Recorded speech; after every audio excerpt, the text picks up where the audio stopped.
রোগীর মুখ ও চেহারা ওষুধ নির্বাচনের ধারণা দেয় কিভাবে? মুখ হচ্ছে মনের আয়না, অর্থাৎ একজন মানুষের চোখে মুখেই মনের অভিব্যক্তি প্রকাশিত হয়ে থাকে। শুধু মনের নয়, মুখ অনেক সময় অনেক রোগেও ইঙ্গিত বহন করে থাকে। শোনা যায় ভারতের প্রয়াত ডাক্তার বিধানচন্দ্র রায় কেবল রোগীর মুখের দিকে তাকিয়ে ব্যবস্থাপত্র দিতেন। তিনি অ্যালোপ্যাথি চিকিৎসক ছিলেন, আমরা হোমিওপ্যাথি চিকিৎসক। তথাপি হোমিওপ্যাথি চিকিৎসক মাত্রেই জানেন রোগীর শুয়ে থাকার ধরন, রোগীর মুখভঙ্গি, রোগীর দৈহিক গঠন ইত্যাদি আমাদের হোমিওপ্যাথিক ঔষধ নির্বাচনে কত সহায়ক।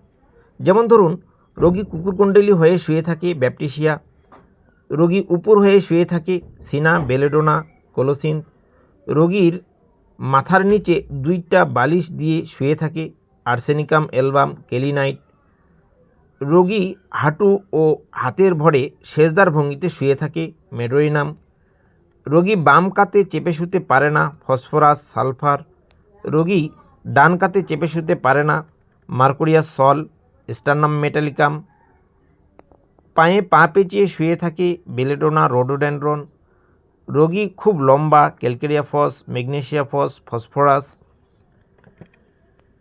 রোগী খুব মোটা থলথলে calcarea carb, capsicum, graphites, antim crud, রোগিনী জীর্ণশীর্ণ secale cor, abrotanum, iodium, tuberculinum, sanicula, রোগী বেটে খাটো দৈহিক ও মানসিক অবস্থায় ব্রাইটাকার্প, সিফিলিনাম, রোগী দুর্বল কৃষ, argent nit, nitric acid, plumbum, metallicum, silicea, রোগী শক্তিশালী বলবান অ্যাকোনাইট, বেলেডোনা, ক্যাপসিকাম। অভ্যাস বা আচরণও অনেক সময় চিকিৎসককে তার ঔষধ নির্বাচনে যথেষ্ট সহায়তা করে থাকে। যেমন দাঁড়িয়ে, বসে অথবা গাড়িতে চড়ে সকল স্থানে পা নাচায় জিঙ্কাম, মেটালিকাম।